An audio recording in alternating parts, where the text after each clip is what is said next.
following is a production of DallasCowboys.com and the Dallas Cowboys Football Club. How about them Cowboys?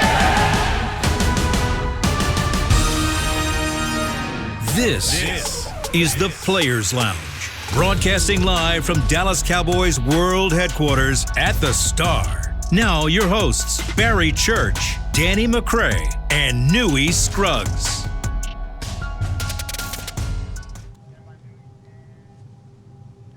Thursday, right here on the Players Lounge, brought to you by Hotels.com. I am Newy Scruggs, longtime Cowboys reporter. Joining me today, Barry Church, former Dallas Cowboys safety, our other running buddy, Danny McCray, on paternity leave. His wife gave birth to a beautiful daughter, so he needs to be spending time acclimating himself into the girl club there, Danny. Danny, we miss you. We love you. But stay away the rest of the week, and we'll maybe chat with you on Monday. So, Church, you and I running this thing here. Seattle this week, no 12th man. I can't tell you how big that is, that there will be no crowd in Seattle because of the COVID-19, and how this is a possible advantage for the Cowboys. I say possible because their first game of the year was against another NFC West opponent in Los Angeles against the Rams. No crowd there. Cowboys lost by 3. But you've played there before. You tell our Cowboy fans here how tough that atmosphere is with their crowd, which they call the 12th man. Look, I played up there multiple times in Seattle, and I'm telling you that 12th man, that crowd noise that comes with that stadium, it's real, and it's a real advantage for Seattle. I mean, when you're going in there, they're already a good team to begin with. So when you go into Seattle, you pull in, you're coming through the city. You got Russel Wilson jerseys all over the city. You got fans yelling and screaming. So the atmosphere is already hyped up pulling into Seattle. Then you go through the tunnels and you get to the locker room. And when you come out on the field, their stadium is built kind of like it's very vertical. So when you come out onto the field, it feels like the fans and everybody, even the people that are way up in the nosebleed seats, it feels like they're just sitting right on top of you. And no matter where you go, you just hear this sound, this hum, this vibration, just this kind of electric coming from that stands in that 12th man. So once Seattle gets it going and once they start rolling and Russell Wilson's cooking up as he usually does, I mean, that fan base gets loud, and it gets loud in a hurry. So I say it's an advantage. It's an advantage for Seattle, but not having fans could be an advantage for Dallas. I mean, when you're going out there, you don't have to worry about that 12th man screaming all over the place. You can get into your cadence. You can try to get into your hard count and try to gain a few yards by bringing one of them off sides, or you can go through your communication with your receivers or your running back, and then vice versa. The defense can go through their communication with the secondary and the linebackers and the D-line when there's not that amazing crowd noise going on. So the Cowboys, they got kind of lucky going up to Seattle this time with no fans, and hopefully they can take advantage of it. So, Church, give me your top 3 venues to play in where the crowd was really a factor. Top 3 venues. I'm going to have to say, in no particular order, Seattle's definitely up there. I mean, I just explained how they're kind of on top of you with that vertical stadium. I got to go with Philly as well. Philly, it's just the nastiness. Just when you go in there, just fans just saying all types of stuff, and it's just a real gritty rivalry. So that stadium right there, just the fans just kind of, they can overwhelm you if you're getting beat down by Philly over there. And lastly, I got to say, it's not as big as known as, Seattle or Philly, but Tennessee. I mean, I played in there a couple times when I was with Jacksonville, and that was a big rivalry in that AFC South. So the fans from Tennessee get really hyped when they go against Jacksonville. And when I was there, unfortunately, Tennessee kind of had a stranglehold on us in that division. So their fans were really hyped every time we went up there. But those 3 stadiums, to me, I mean, the fans definitely play a role in the game. All right, so this is a Seattle team that is rolling on offense. We've talked about that. But from a defensive standpoint, Danny, they're not, Barry, they're not real good. And this is where I would love to get Danny's opinion, because, Danny's always that contrarian. He's the contrarian of the show. If we say Danny comes out and he got to go say that. So I'm going to roll these out to you, all right, Barry? So you just give me your thoughts on this. Okay. Seattle's defense is allowing a league-high 585 yards. All right, they are giving up the most explosive plays in the National Football League with 47. they define explosive plays by 10 yards or more. The Cowboys lead the NFL with 41 explosive plays. Now, I would expect Danny to just poo-poo on this, but right now, when I see this, when I see these numbers, I say to myself, okay, you had Matt Ryan throw for 400 yards on them. Now, they were behind, but still, they gave it up. And then you had Cam Newton. Cam Newton is not known for 400-yard days. He had 398, so he had almost 400 yards of passing here. So if I'm the Cowboys offense, despite how dreadful they were against Atlanta in that first quarter, I look at this matchup and say, okay, we could do something.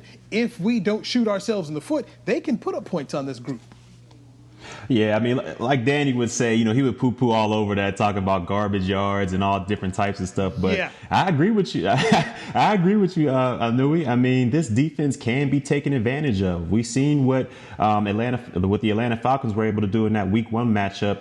Granted, they were down, and Seahawks might have been playing a little prevent there, but they were still giving up those huge explosive plays. And then to your point last week against Cam Newton, now this is a guy who's never going to be mistaken for Pat Mahomes when it comes to being able to throw the ball over the yard, but he went out there and I think he threw for 300 and some, 340, something like that, and a couple touchdowns. 398.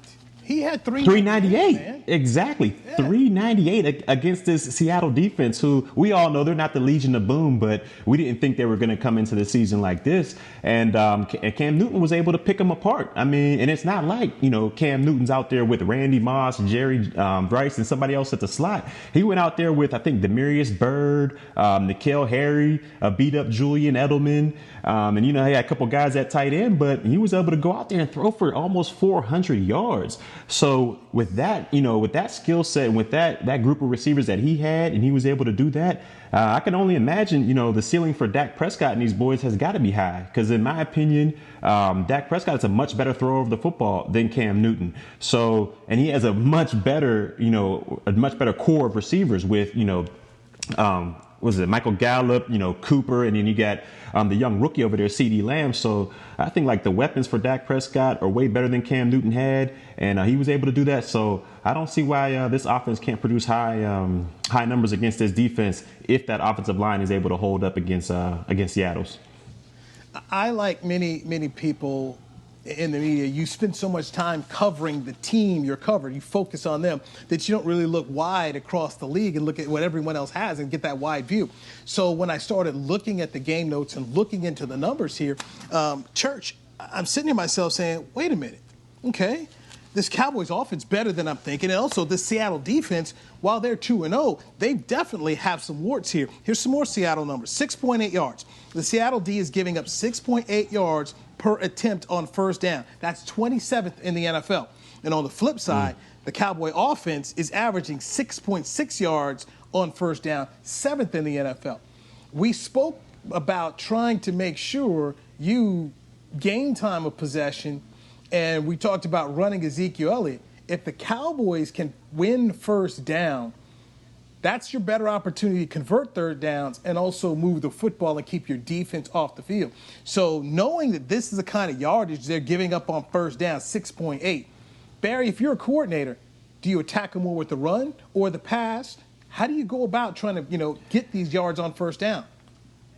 To me, that falls right into the laps of Ezekiel Elliott. I mean, yeah, they're giving up all these passing yards, but I still feel like the engine of this offense is Ezekiel Elliott. And if they're giving up 6.8 yards on first down, I mean, if we're able to get that run going, and even if we're only averaging 4.5 yards a carry, that makes third down so much more manageable and so much easier to call. I mean, when it's 3rd and 5 or 3rd and 4, you got your whole playbook in front of you, versus whether it's 3rd and 10 to 3rd to 15, you got to pretty much condense it and say, maybe we'll play the field position battle. But if they're able to do that, if they're able to get Zeke going and he's averaging 4 to 5 yards a pop, I mean, it's basically pick your poison out there. Do we get hit with Zeke for 5 on first down, or do we get hit with CD, Gallup, Schultz, Cooper out there for 5? I mean, it's basically pick your poison. So I feel like we have to develop this run. We have to, on first down, let them know, set the tone that, hey, we're coming down your throat with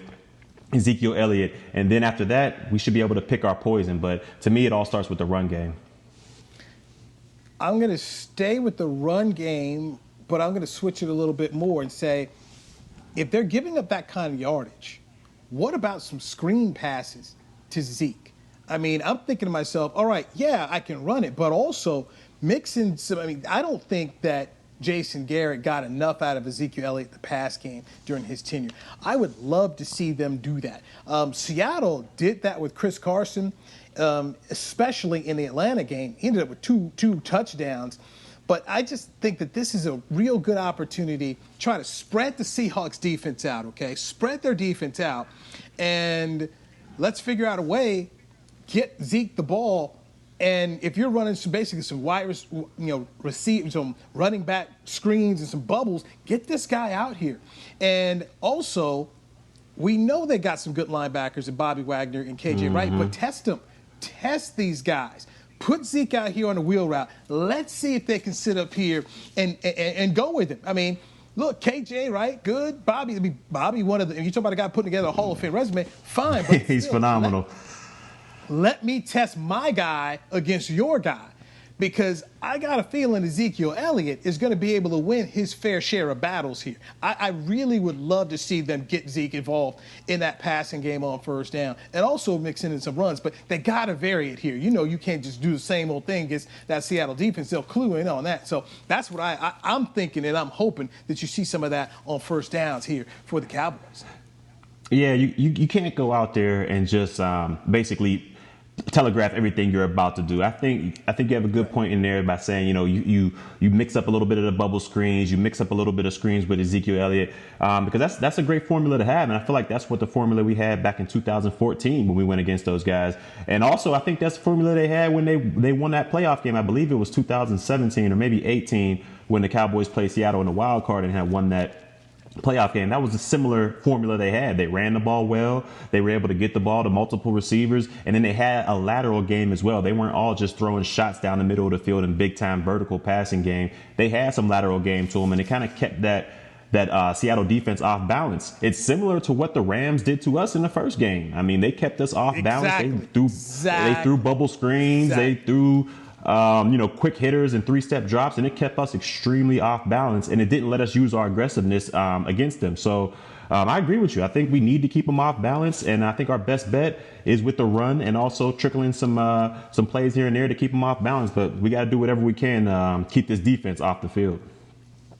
You spoke about the playoff game. That was January 5th, 2019. It was a 24-22 wild card win with Dak Prescott, quarterback in the Cowboys, against Russel Wilson. Now, the last time the Cowboys played up in Seattle, they lost 24-13. That was September 23rd of 2018. Dallas 4-5 all time. Church up here in Seattle. So I'm writing, as I'm writing my notes down, and I'm saying, okay, I'm feeling a little bit better than I did coming out of the Atlanta game, thinking about Seattle, and just thinking, my gosh, here's Seattle. Russ, clearly a MVP candidate right now. Maybe this team is better, could be playing a Super Bowl. But I start looking at the defense, I say, they really got some of the same issues that the Cowboys have. Their defense is not where it needs to be, and you got to get that fixed. Bruce Irvin, one of their defensive ends, out for the year, and Benson Mayowa, he may not play. He's on the injury list. So is one of the D linemen. He's on the injury list. So we'll see exactly where he is right now. The leading sackmaster on the team is Jamal Adams, a safety. So up front, Seattle's having their own issues. I went back and started looking at the run numbers here. So when you talk about total defense and rush defense, Seattle is second in the league.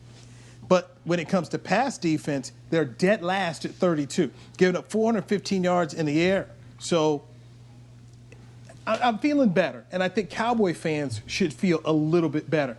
On the flip side, we're going to take a break. When we come back, let's look at some of the defensive issues for the Cowboys with injuries.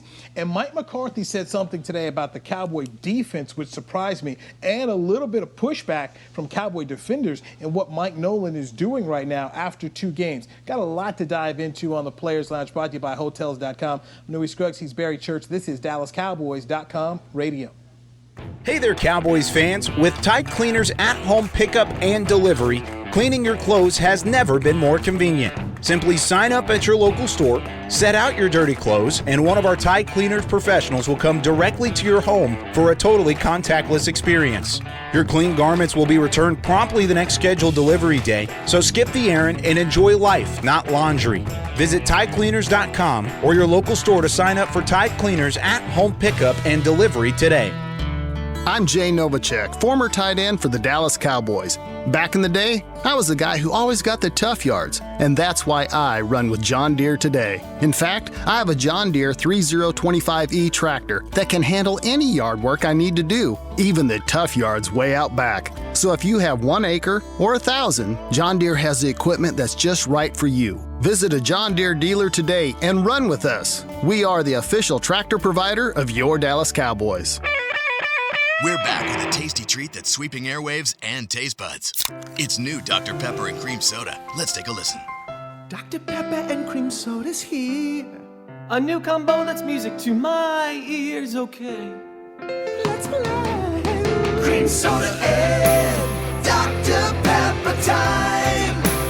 Pour it in a glass of ice.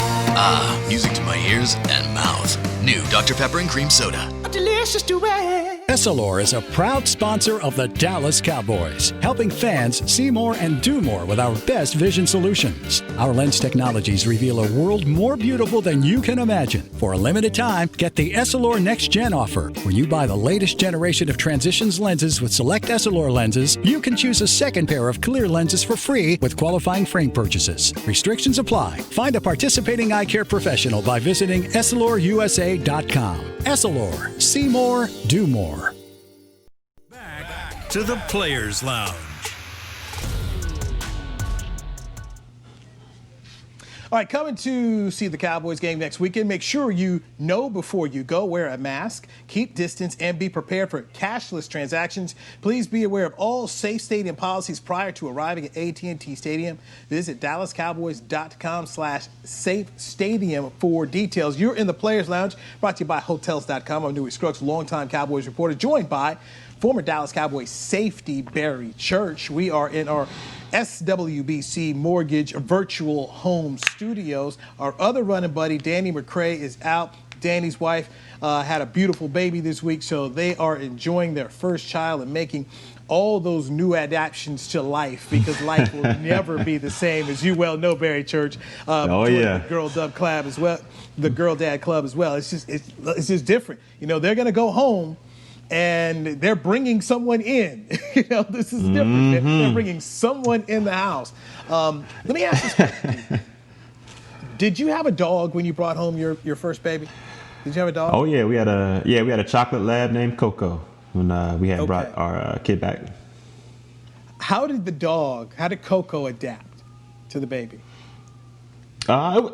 We had brought back. So first we brought back I came back from the hospital with a blanket that our baby Jordan was wrapped in, and let her smell it and all that stuff. And then when we came in, she's a real kind of calm, kind of chill dog to begin with. So she just came in, smelled him a couple times, licked him. There was some nervous. She chewed on her paws a little bit for the first couple days, but after that, I mean, she just kind of got along with him. And then after a while, he started feeding her foods off his plate. You know how babies are when they're eating, they're all messy, throwing food all over the place. So she loved him for that. And ever since then, man, they've been best friends. Yeah, I'll always remember we brought our kid home, and our dog Macy, and she's just sniffing the baby, putting the basket in, and became the guardian. Became the guardian. So if my wife was out walking the dog and somebody got near the baby and my wife, that dog would growl. She would growl because she was a girl dog and was just very protective. So that was kind of cool. So I'm happy for the McCrays. So it's a great time. Oh yeah. And we don't want to see him back on the show this week. Church and I will go ahead and we can handle this. Business. We can handle this. So let's talk. Let's jump into the defense here. Let me give you up the latest on injuries. Trevon Diggs is dealing with a shoulder. Was at the open portion of practice, and then we'll find out later on if he went through full practice. Tank Lawrence, just checking out my notes right here. He was on the field for the open portion. He's dealing with the knee. So we'll see exactly, if he gets a full participant in practice later on today when the practice report comes out, and then just his availability. So you've got those two things the Cowboys are dealing with. Oh, by the way, Cheeto Rouzier, in case anybody didn't know, was ruled out multiple weeks by Mike McCarthy yesterday. He's dealing with a hamstring. And here's what I found pretty interesting from the Mike McCarthy press conference today, Church. And that's where Mike says that they needed to simplify the defense. And he said, quote, cut the volume back, meaning Mike Nolan's got too much in his defense that these guys are not processing 2 weeks in, and they're finally talking about it. And I give Danny McCray credit. He said this was the issue a couple years ago when Rob Ryan came in and tried to put in all these complexities of his defense, and it wasn't good. Mike Nolan didn't have OTAs. He didn't have a mini camp. He didn't have a full training camp to put in his defense. And right now, we're seeing dudes think there's too much in the playbook. Your thoughts? Yeah, I mean, I got to give credit to Danny on this one, man. He was right on the button with this one, and it was a couple weeks back. I mean, when you don't have OTAs and when you don't have mini camp and your training camp is abbreviated with no, preseason games, it gets kind of hard, especially with a whole new defensive system coming in with new terminology. We were throwing it back and forth if we didn't know they were going to go 3-4 or 4-3. You had a couple guys switching positions out there, so it can be hard, and especially with a defense like Mike Nolan's, who is pretty complex with it. So I mean, and you gotta listen to your players. I mean, because those are the guys that are on the field. So if the players are saying, hey, we need to dial it back a little bit, we need to get the terminology down a little bit so we can get a better understanding, I think that'll pay off dividends, because if you're a defensive player and you're going out on that field and you're thinking too much, if you're on the field saying, man, do I got 3 vertical, or do I got to push through the flat on this one, or man, is it my turn to blitz? You're going to play extremely slow out there. And it's been looking that way with this Cowboys defense the first couple of weeks. So if they're able to dial it down a little bit, allow your players to play fast without even thinking, just knowing, bam, I got this, or bam, I got to lock this guy up, or I got to hit this run gap, then it'll allow those players to just use their talents instead of just thinking about it too much and slowing them down. They'll use their talents, they'll go out there and they'll play a lot faster. And I promise you'll have a better results if that's the case. So I agree with Jalen and those boys. If it's too much, the coordinator, Mike Nolan in this instance, he got to listen to his players, because they're the ones that are on the field getting the work done. So he got to dial it back. You can't just go out there and have your players thinking way too much, because they'll play slow and their play will be affected. Everson Griffin told the media that he's a 3-point stance guy. We've seen the Cowboys try to mix in some 3-4 principles versus the 4-3. Tank Lawrence's best years have come with his hand in the dirt. Same with Everson Griffin. And so apparently the conversations have been, do you try and just go back to that 4-3, do what your guys do best, instead of you trying to fit your scheme, them fit your scheme, maybe you fit more of what they do. Because right now you start looking at the stats here, the Cowboys have 2 sacks and 7 quarterback hits, and they've got just 14 quarterback pressures, which is tied for 20th in the NFL. They're not where they need to be. And if you can't get to Matt Ryan but just one time, good luck dealing with Russell Wilson this week, because he's a whole different animal, and they only got to Jared Goff of the Rams one time. And we saw both of those quarterbacks, by the way, use their ability on third downs with their legs to pick them up. So, there's some issues here, man. Oh, yeah. I mean, and look, they need to do whatever they need possible to generate a rush. I don't care if they got to stand on their hands and do backflips to get to the quarterback. Whatever they got to do, they got to figure out something to generate some type of pass rush, because we just haven't been seeing it lately. And if it takes it going back to what they're comfortable with in the 3-point stance, which I always thought that was confusing for a defensive lineman in a stand-up position. I mean, if you're in a 3-4, I can understand that, because half of the time you're buzzing out to the flat, so you got to kind of be upright.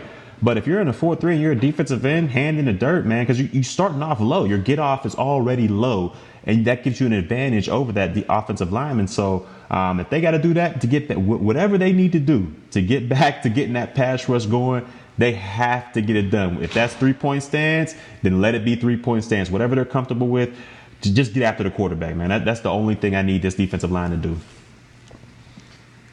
When you say get after the quarterback, and I'm thinking of your Jacksonville teams that you played on, where you guys rolled up a lot of sacks there. When you face someone like Russell Wilson, Is it the same type of mentality about sacks, or is it more about trying to contain?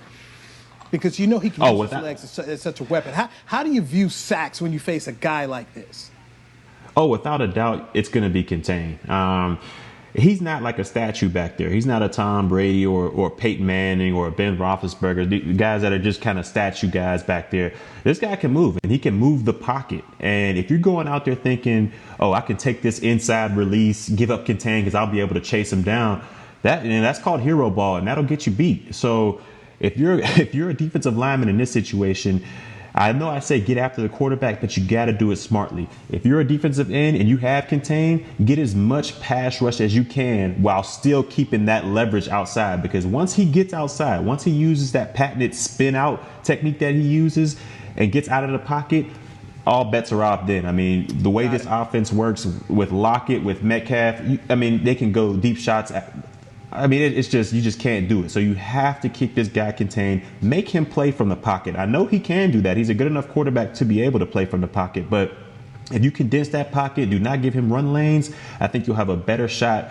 at defending Russel Wilson and just getting your hands up. I mean, this guy isn't, a 6'5", 6'8" quarterback or 6'5", 6'6" quarterback back there. He's not, Tom Brady or Matt Ryan back there. He's a shorter guy. He's a breeze type guy. So if you can get that front push, if you can keep the contain and your interior part of your defensive line can get that push, make it hard for him to see over, I think you'll have some success against him. But you gotta keep him contained. All right, let's step back here into the offense. Amari Cooper, who had a 100-yard game against Atlanta, said that going into that game, he had foot issues. He had an issue with it, and he says he's fine now. And what he did say was, quote, wasn't at full speed against Atlanta. So he says he's ready to go full speed against the Seattle Seahawks. And to me, when you look at the fact that Seattle's dead last in passing, if Amari Cooper could get 100 yards last week and he wasn't ready to go, you have to feel good if we take him at his word that he's ready to go here. Because if he is better than he was last week, and we saw CeeDee Lamb get 100, I've got to believe this will be the Michael Gallup breakout game. Because Seattle somebody's going to get some one-on-one here. And this might be that week for Michael Gallup. And if you've got your fantasy team and you've had Gallup there and you've been waiting, this might be it. This might be that week for Gallup. I'm calling it right now. Michael Gallup is the receiver. Michael Gallup is the guy with the big plays this week. He's the guy you're going to look at and say, okay. I mean, if you're going to have anybody match Tyler Lockett, because Tyler can make, he can make some explosive plays. His numbers against the Cowboys the past 2 times he played is really good. It's got to be Gallup, in my opinion. Take advantage of the one-on-one matchup, because I also believe that Pete Carroll's and Ken Norton going to dial up some blitzes. They're going to try and get after Dak with this offensive line. So I think Gallup can be that guy that when they got to get a couple hot routes out here, look for 13. Your thoughts? Yeah, I think, for me, Gallup could be that guy because I'm sure Cooper's going to get a lot of attention. But first, let me talk about Cooper for a second. Cooper, hopefully, it was just a foot issue and he's able to get over that, and he's not reverting back to that last year where he was, a missing person for away games, because we need this guy to show up immensely for this game. So hopefully he doesn't, pull this missing guy routine when he goes to away games. But you could be right about this Gallup situation, seeing as though Pete Carroll's going to dial up a lot of blitzes with this patchwork offensive line that we have going on here. This could be a great situation for Gallup, who's great at winning those 50-50 jump type balls. If we can throw up a couple of those to him and get in, I'm sure he won't be going against their top corner, who I believe is Shaquille Griffin. He shouldn't be going against him. So he should have a pretty good opportunity against Dunbar over there for those 50-50 balls. But for me, I think this is going to be another game where CeeDee Lamb takes that next step. I mean, we saw it last week or the first week where he had a couple catches, but they limited his yards after the catch against the Rams. I mean, he was getting tossed around there as soon as he caught the ball. The very next week in Atlanta, you saw a tick up in that yards after catch realm, and he was able to make guys miss. He was able to get some yards after those catch. And I think this third week is a week for CD to do that as well. I mean, you have those two corners on the outside, and on the interior, we saw, Jamal Adams, he's in on that interior coverage as well, and he's not the best cover safety there is. So when it comes to interior coverage, I think CeeDee Lamb can take advantage of this, and I think he'll be able to get a lot more yards after the catch, and hopefully this Cowboys offense can roll up the numbers against the Seattle defense. All right, let me defend Amari Cooper. because you go back and let's look at the first game of the year, road game against the LA Rams. 10 catches, 81 yards. I get it. He had his receptions, but I feel like there was no impact there. I mean, I feel like it was 10 hitches he caught out there for 8 yards. I mean, there was no real impact, like we saw against Atlanta when he had that 50-some yarder in the middle of the field, or when he had those big-time catches. So that first game, I'll give it to you. He played a little bit better than he did in years past in away games, but I just need that impact that he has in home games and away games as well. I need him to be that complete receiver. Okay, so last week, 6 catches, 100 yards. So 4 less catches, but 21 more yards. So 19 more yards. So to me, the performances are basically a little even. Now, I didn't dive into how many of those balls were moving the sticks, and I don't know how explosive the plays were, but I don't feel like Amari Cooper, these first 2 games, is a problem. I think they're fine. Is he DK Metcalf? No, DK Metcalf is playing really well. He's playing better than Amari Cooper. But right now, there are not many receivers who are connected with their quarterback like that. But I don't have any issues with him. Look, he's earning his $100 million. He's earning his $100 million. When I look at the other $100 million guy on the team right now, Tank Lawrence, he's not earning his $100 million. Tank has not had a full sack since week 8 of last year. Let that sink in. That's not going to add up well, man. That full sack, man. This is not what you paid for.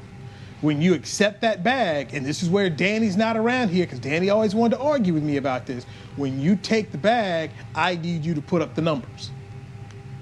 That's it. That's the name of the game. Guy.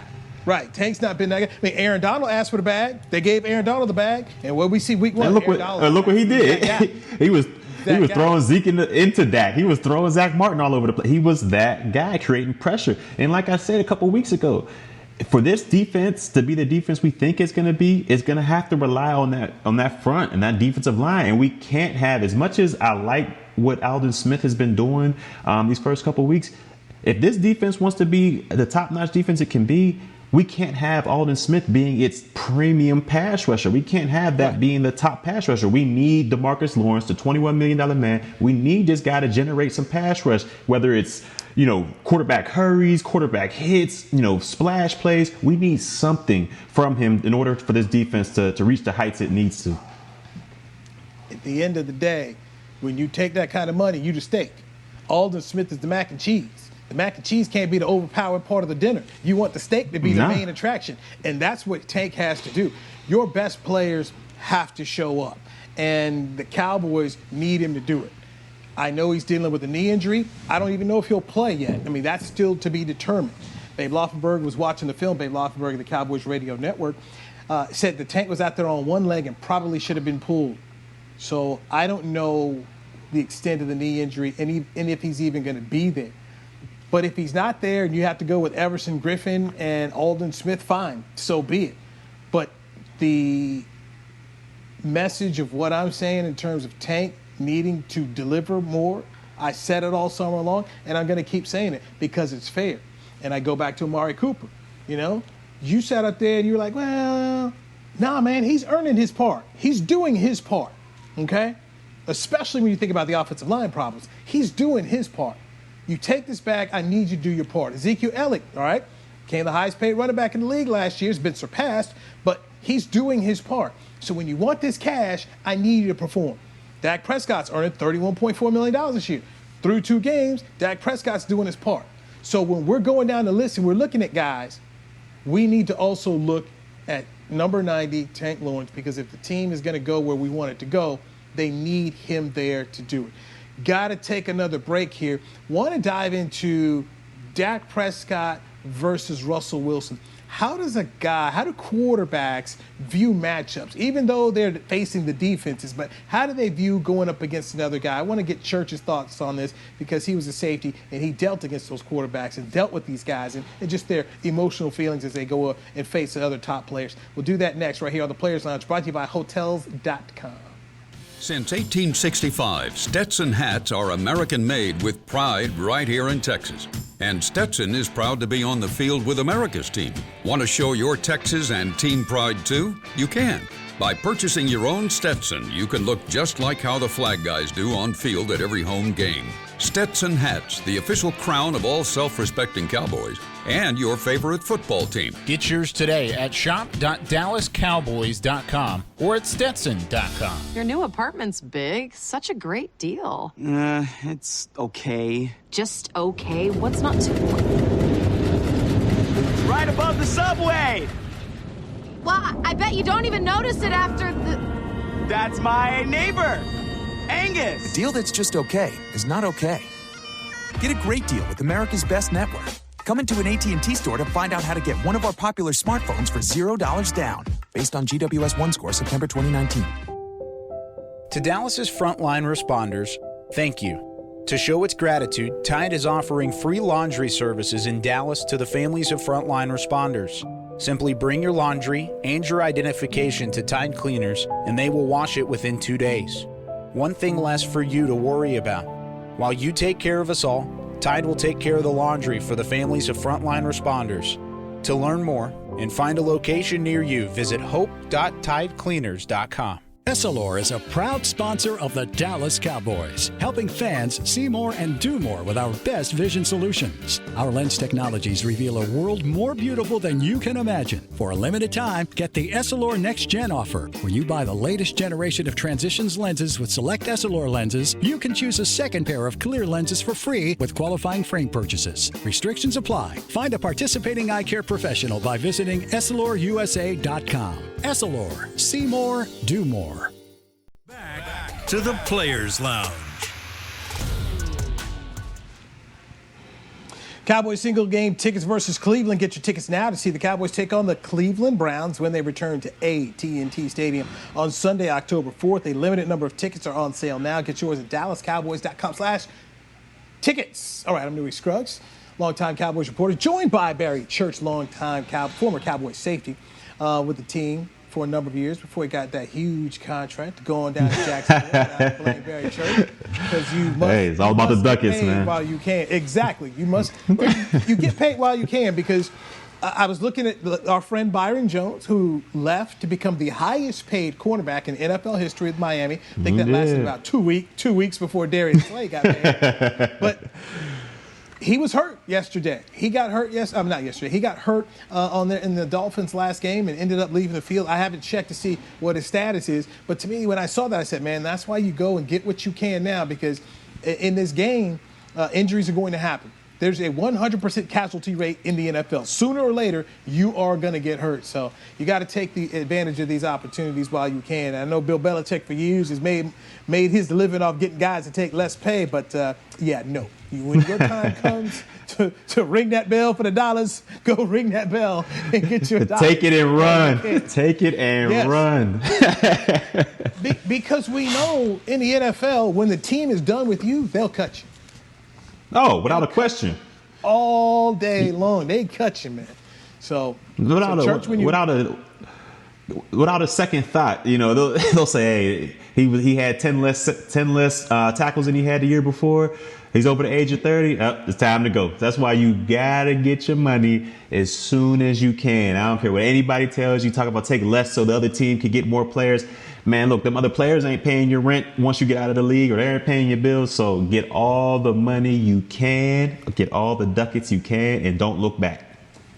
All right. Speaking of money, Dak Prescott he's got a 1-year deal, so it's $31 million on the franchise tag. The Cowboys can tag him next year, and if they do, the pay will be $37 million. He's facing Russel Wilson on Sunday in Seattle.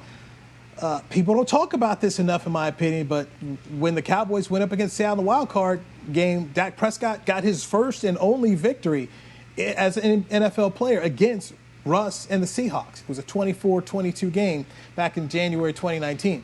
So how do you think a quarterback like Dak Prescott weighs the opportunity to go up against Russell Wilson, who a lot of people right now are saying is the MVP of the league after 2 weeks?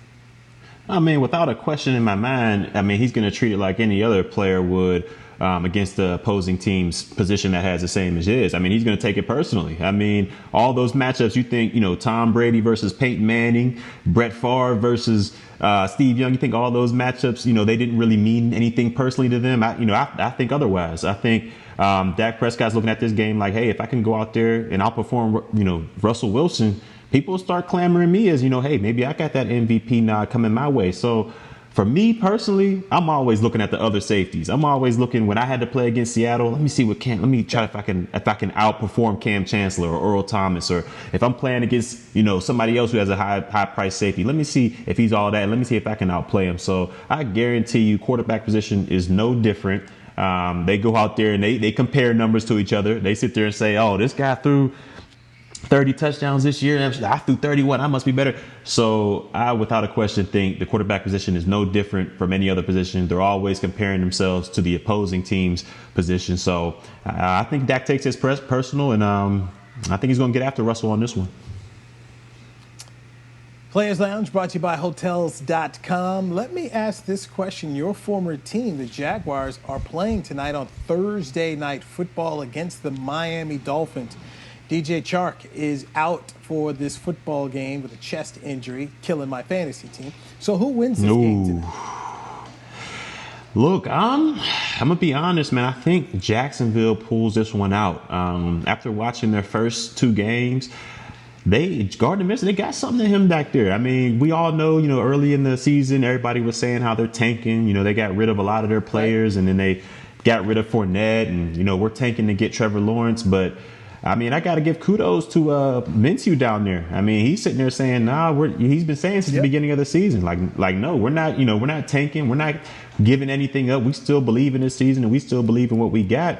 And he's been performing well these first 2 weeks. I mean, the first game, I think he only missed one pass. So he's been doing great with what they have down there. They got a lot of receivers out there. DJ Chark is one of their main ones, but he's out this week. And unfortunately, I mean, for you, but fortunately for me, that kind of helps because I had the young rookie from Colorado as my replacement for him on my fantasy team. But overall, man, yes, indeed. So overall, I think the Jaguars pulled this one out. Defensively, they're nowhere near what they were years ago back in 2017, but they still can put up a fight. And, I wouldn't be surprised if they, railed off a couple and they might end up winning this AFC South, even though everybody looked at them thinking, they're nothing. They're just a tank team. So I got Jacksonville in this one. Plus, I don't see anything from Fitzmagic this week. Maybe Tua will get an appearance, but we'll see. But overall, I got Jacksonville in this one. Not so fast. Ooh, okay. I know Ryan Fitzpatrick is skittish, okay? I know he's skittish. But skittish? Thursday night, yes, I say skittish. First week wasn't good, but last week he was a good football player. Jacksonville. Okay, all right. This isn't the Steelers, okay? It's not the Steelers, and so I'm just going to sit here and say I think I'm looking for a close game tonight. And I give a lot of credit to Jay Gruden and how he's developed Minshew here. But Chan Gailey in the offense, I thought improved last week. To me, I'm worried about the defensive side of football here for Miami. How can these guys make it uncomfortable for Minshew? Because the kid has played well. He's got confidence here. But I think they're out both of their corners. They're out Xavier Howard, I believe, and Byron Jones. Oh, okay, my bad. Yeah, go Jags. You don't believe in that Fitz magic? You don't think he's gonna pull some Harvard, lessons out there? Somebody. Look, I think they'll be able to find, especially what he was doing with his tight end Jasicki last week. I think they'll be able to score. But if you have two corners out against this team, Jay Gruden's going to find a way to get it out there. I really believe Jay Gruden. I don't think Jay Gruden gets enough credit for how he took Kirk Cousins. Remember now, he benched Robert Griffin. Was like, look, this is not the guy. He convinced Daniel Snyder to bench Robert Griffin. They went with Kirk Cousins, and they won some games with Kirk Cousins, and Kirk Cousins got paid. This was all Jay Gruden's work. It's all Jay Gruden's work. I mean, he's taken some just dudes and been able to play well with them. And I'll tell you another thing that I don't believe people give Jay Gruden enough credit for. he had Sean McVay there. Sean was his offensive coordinator before he got the Rams job. So Jay understands football. He had Andy Dalton in Cincinnati. They were making the playoffs. Andy been to some Pro Bowls. So when it comes to just working with quarterbacks and offensive plays, I think Jay Gruden's good. I think Jay doesn't run the football enough. That's been my problem with Jay. But here in Jacksonville, under Doug Marrone, we are seeing them run the football with that rookie who they said was a good player. They cut Leonard Fournette, and they're not missing Leonard Fournette at all. So I look at what they've done so far, and I say A+, because I thought this Jacksonville team was going to be a straight dog this year. Yeah, you and me both. And that was probably a little bit of me just hating, but I thought for sure they were going to be just dogs out there. They're going to be in the Trevor Lawrence, Justin Fields running for the draft. But like I said, that was probably me just hating. But this team, like you said, they haven't missed a step without releasing all those players. I mean, and most importantly, Fournette, they let him go. And that rookie out there, I mean, I saw him hurdling people week 1. I mean, he looks pretty impressive. So I think they're doing it by kind of a running back by committee, but it's working so far. And the only thing I can think of is can they? He's been extremely good. And can they maintain it though? Can they maintain it throughout 16 games? We shall see. But right now they got that momentum going. And as they say, Minshew magic is real down there in Jacksonville. Okay, I come and say this. All year long, I think that's asking a bit much, especially if they get into the injury bug that other people do. But if this is a team that wins 7 or 8 games, I think they got to give consideration to keeping Doug Marrone. Because what started off as a foregone conclusion, if this team is able to do that, and you're doing it here in COVID, with all the issues that they've had here, I've got to say, if I'm Shad Khan, maybe the head coach isn't the issue. Maybe it's the guy who's picking the football players for your team. And David Caldwell. Maybe that's the problem here. But because we got a long way to go, man. We got a long way to go. Yeah. This is true, man. All he needs, if he wins 6 games this year, I think it'll be a win, and I think he'll keep his job, especially with all those players they let go these past couple of years. I think if he just wins 6, he'll be there, and I think Dave Caldwell might be gone. But we shall see. Like you said, we got a long way to go. But and throw this out here too. Let's go look at Matt Patricia with the Lions. That thing looks like a pure mess that's happening out there. Adam Gase with the Jets. They don't look like they have a clue. You've at least said, okay, your Gardner Minshew's been developed. They've got Sam Darnold out there with New York. Adam Gase, parades himself around as a quarterback guru. I think Darnold's regressed. He doesn't look as good as he did at USC. So that's without a question, right now, man. So when I look at what Jacksonville's doing, I got to tip my hat and say, you know what, guys, so far, so good. Let's see how far it goes here. Man, time flies when you're having fun, church. That's the show for today. Let's get into our predictions for the Seahawks-Cowboys game tomorrow. You and I both had the Cowboys winning. You were on point with your point totals. You had them up in the 30s. I had it in the 20s. So we'll get our predictions out there and see where we go. And we'll have to just text Danny and get his prediction. He was wrong last week picking Atlanta. So we'll at least get Danny's prediction, and we'll keep our tally here as we go through this season here. Right now, you and I are both 1-1 because we had the Cowboys beating the Rams. So we're 1-1. Okay. Danny 0-2. So there we go. This has been the Players Lounge, brought to you by Hotels.com. He's Barry Church. I'm Newy Scruggs. We'll talk to you tomorrow at 2:30 p.m. Central Time right here on DallasCowboys.com radio. This has been a production of DallasCowboys.com and the Dallas Cowboys Football Club. How about this, Cowboys? Yeah!